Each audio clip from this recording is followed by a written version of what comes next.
ইরানের সামরিক হামলার উত্তপ্ত পরিস্থিতিতে এবার সরাসরি মুখ খুলেছে উত্তর কোরিয়া।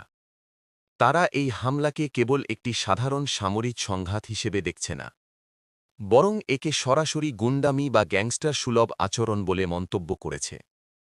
গত ১ March Korean central news agency KCNA-তে দেশটির পররাষ্ট্র মন্ত্রণালয়ের এক মুখপাত্রের গুরুত্বপূর্ণ একটি বিবৃতি প্রকাশ করা হয়।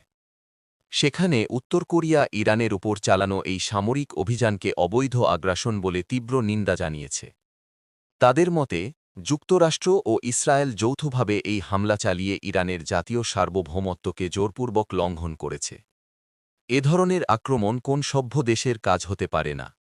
বিবৃতিতে আরও বলা হয়েছে, এই সংকটের সময় তারা ইরানের পাশে রয়েছে এবং যুক্তরাষ্ট্রের এমন কর্মকাণ্ডের বিরুদ্ধে অবস্থান নিচ্ছে। উত্তর কোরিয়ার পক্ষ থেকে আরও বলা হয়েছে, এই হামলায় যুক্তরাষ্ট্রের সরাসরি সম্পৃক্ততা থাকতে পারে, এ ব্যাপারে তাদের কোনো সন্দেহ নেই। পিয়ংইয়ং মনে করে, যুক্তরাষ্ট্র সবসময় নিজের প্রভাব বাড়ানোর জন্য বিভিন্ন সংঘাতকে উস্কে দেয়।